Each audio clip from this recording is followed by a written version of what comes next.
मैं आपको एक सरल प्रक्रिया सिखा सकता हूं, बस उसे कीजिए। जीवन नाटकीय रूप से बदल जाएगा। एक ऐसी बुद्धिमत्ता जिसे आपने कभी सोचा नहीं था कि संभव है, वो आपकी होगी।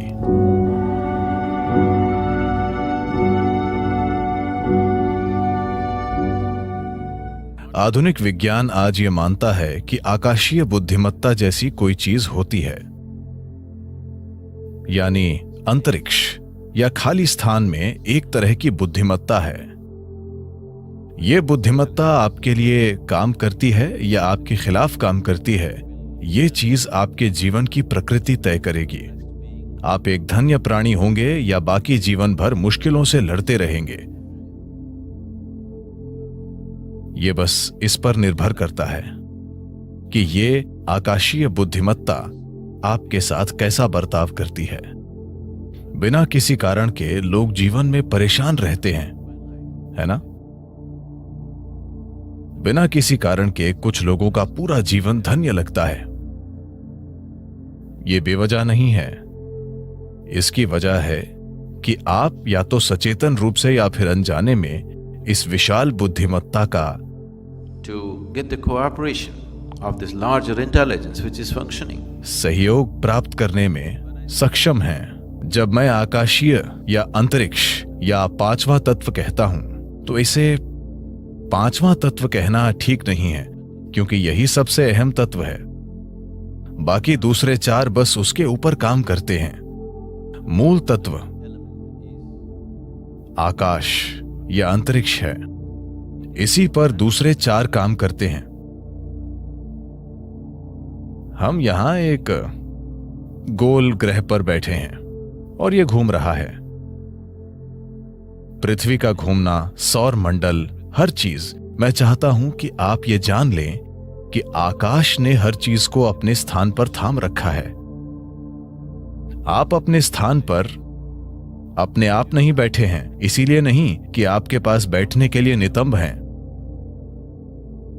आप अपनी जगह पर सिर्फ इसलिए बैठे हैं क्योंकि आकाश ने आपको थाम रखा है ना? You think it's your buttock? आपको लगता है कि यह नितंब की वजह से है, आपके नितंब से नहीं। आकाश ने आपको थाम रखा है। आकाश ने पृथ्वी को अपनी जगह पर थाम रखा है। यह आकाश है जिसने सौर मंडल को थाम रखा है। यह आकाश है जिसने इस आकाश गंगा को थाम रखा है। आकाश ने ही पूरे ब्रह्मांड को थाम रखा है और कोई तार नहीं बंधा है। बस यूं ही, बस ऐसे ही थाम कर रखा है। अब ये आकाश, अगर आप जानते हैं कि इसका सहयोग कैसे लें, अगर आप जानते हैं कि अपने जीवन में आकाश का सहयोग कैसे प्राप्त करना है, तो आपका जीवन धन्य होगा। मैं आपको एक सरल प्रक्रिया सिखा सकता हूं, जो वैसे भी हमेशा आप में से आधे लोग नहीं करेंगे। आप बस इतना कीजिए, सूर्योदय के बाद सूरज के 30 डिग्री का कोण पार करने के पहले, 30 डिग्री का मतलब इतना, 30 डिग्री के कोण को पार करने से पहले आकाश की ओर देखें और आपको आज थामने के लिए नमन करें।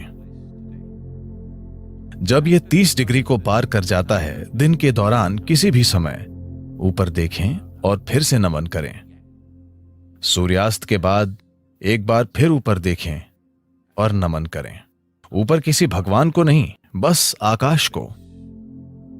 आपको आज थामने के लिए बस ऐसा कीजिए। जीवन नाटकीय ढंग से बदल जाएगा। क्या आपने गौर किया है कि तेंदुलकर भी ऊपर देखते हैं? और क्या आपने देखा है कि सिर्फ वे ही नहीं, प्राचीन काल से जब इंसान ने युद्ध जीते या महान सफलता के क्षणों में, क्योंकि अनजाने में एक एहसास होता है, ठीक है उनमें से कुछ लोग ऊपर वाले को देख रहे होंगे, पर उनमें से ज्यादातर जो लोग चोटी पर चढ़ने में सफल हुए, माउंट एवरेस्ट पर, तो यह स्वाभाविक रूप से होगा। क्या आपने यह देखा है, चाहे वो भाव स्पंदना या साम्यमा, जब आपने अनुभव के शिखर को छुआ, तब क्या आपने गौर किया कि आपका शरीर आभार से भर जाता है? शरीर भी आपकी जागरूकता के बिना ऐसे हो जाता है क्योंकि कहीं ना कहीं एक समझ है, एक बुद्धिमत्ता मौजूद है जो ये पहचानती है। आप इसे सचेतन होकर दिन में 3 बार करें। अगर आपको इससे सहयोग मिलता है तो जीवन जादुई तरीके से चलेगा। एक ऐसी बुद्धिमत्ता जिसे आपने कभी सोचा नहीं था कि संभव है, वो आपकी होगी, क्योंकि एक बुद्धिमत्ता जो आपकी समझ से परे है अभी यहीं पर काम कर रही है ना? क्या ये नहीं कर रही है? ये वो बुद्धिमत्ता है जो ब्रह्मांड को थामे हुए है। ये वो बुद्धिमत्ता है जो सृष्टि का गर्भ है। It is in the womb of that intelligence all creation is happening. उस बुद्धिमत्ता के गर्भ में सारी सृष्टि घटित हो रही है और इसे आपके लिए नकारा नहीं गया है, उस तक पहुंच रोकी नहीं गई है। बात सिर्फ ये है कि आपने अभी उस ओर देखा ही नहीं। बात सिर्फ इतनी है कि आप अपनी छोटी सी दुनिया में इतने तल्लीन हैं।